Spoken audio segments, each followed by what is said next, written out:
If you've been experiencing anxiety, skin issues, and compromised sleep as you increase your protein intake, you may be deficient in these key nutrients.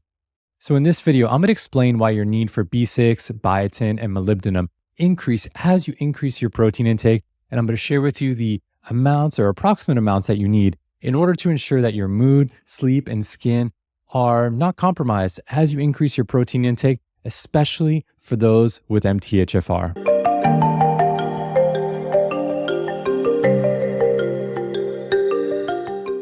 Hey there, I'm David Delgado, Integrative Health Practitioner who helps people with MTHFR thrive, as well as those with other energy-based imbalances. For more about my coaching programs, my chronic fatigue and brain fog course, and my free MTHFR Foundational Protocols Guide, go ahead and check out the description below. Okay, so in today's episode, here I am in a sleeveless shirt, completely coincidentally, talking to you about protein. As a 6-foot man who's 150 pounds. So why would you listen to me? Well, the reason is because in MTHFR, or when you have MTHFR, generally speaking, you're told to avoid a lot of processed foods because they're enriched with folic acid. And as a result, a lot of the foods that are favorable for those with MTHFR tend to be on the higher end of the protein spectrum. So they may be beef liver, they may be grass-fed beef. And so as a general rule of thumb, anyone that is oriented towards fitness goals, optimizing their health, they tend to kind of skew a little bit more towards a higher protein diet, especially men. And that's especially true if you're optimizing your MTHFR gene. I personally consume about 150 grams of protein per day. So that's about 1 gram of protein per pound of body weight. And what I found with myself and with other clients is that as we are shifting into these diets, even if they are not keto, paleo, or anything like that, you still may experience some of these side effects. Like in my case, it was an inability to fall asleep, a little bit of anxiousness. So it was very subtle, but I noticed it. And as a result, I can dive deep into these studies, and I discovered that there are 3 nutrients that need to be balanced as we increase our protein intake. So for today's discussion, what do I mean by high protein? So for the purposes of today, high protein is referring to anything over 100 grams. And that's going to, be very little for some or be very high for others. For most adults, this would be considered a moderate to, I would say, moderately high protein diet. And it's going to vary depending on your height, weight, gender, and the amount of exercise or athletic activity that you're engaged in on a regular basis. I'm going to be linking to all those studies in the description below for you to geek out and dive deep into all of this nutritional biochemistry. But for most of us, we just want the actionable takeaways. So I'm going to be focusing on that. So the first nutrient that you're going to want to increase your intake of is going to be vitamin B6. So vitamin B6 does quite a bit for us. For one, it actually helps us to process or to convert protein into muscle. And then additionally, another thing that it does is actually help us produce neurotransmitters such as serotonin and dopamine, especially serotonin. So for those of you with MTHFR, you've undoubtedly heard of the importance of vitamin B6, B12, and of course, folate.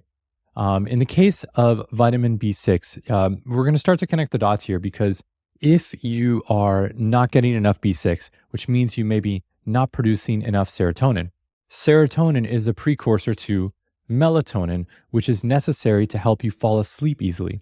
So this is one of the reasons that me and many other people, as they increase their protein intake, maybe we're having issues falling asleep.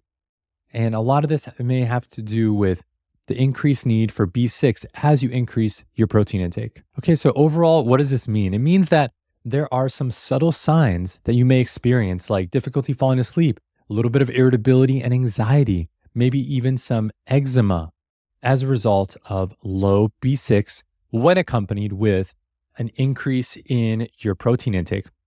So in terms of how much B6 do you need? So if you're a man consuming about 100 grams of protein, you're going to want to have 3 milligrams of vitamin B6. As a female also consuming 100 grams of protein, your requirements are going to be about 3.5 milligrams.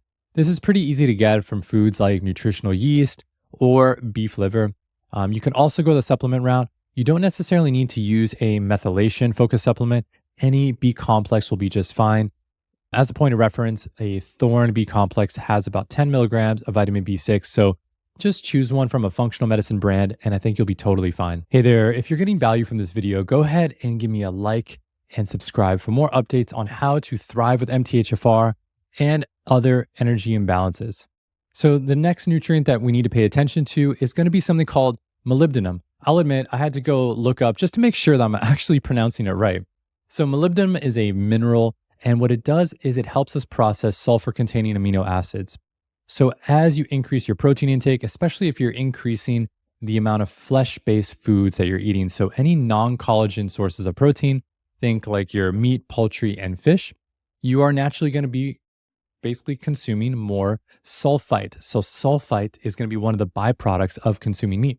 And so with molybdenum, it allows you to convert sulfite into sulfate. And sulfate can actually be safely excreted by the body. When you have a buildup of sulfite as a result of eating a higher protein diet, this is one of the reasons that eating any food creates a certain degree of oxidative stress, but eating flesh-based foods in particular are going to increase some of these byproducts like sulfite.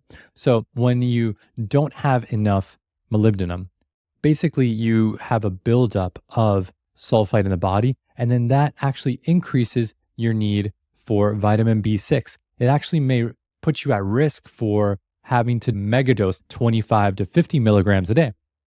This is part of the reason that many methylation supplements are actually in that dosage range, in that 20, 30 milligrams per day. So we're going about this the wrong way. In many cases, we need to actually increase our intake of molybdenum rather than increasing our intake of B6. Is there a time and place for these higher doses of B6? Absolutely. All right, enough with the doom and gloom and all the bad news. So how much of molybdenum do you need in order to optimize your skin, sleep, and mood? Okay, so for every 100 grams of non-collagen protein, you're going to want to have 100 micrograms, not milligrams, micrograms of molybdenum. And the best sources of molybdenum are going to be lentils, beans, and oh my God, yes, you know this is coming, beef liver. So those are going to be the top sources. Of course, there are ways to get through supplements, but I really think this one is ideal to get through foods. All right, so the last nutrient you're going to need is going to be biotin. Many of us know biotin as a nutrient that's great for your hair and skin, but a lot of us don't understand the role in neurotransmitter production, fat metabolism, and energy production.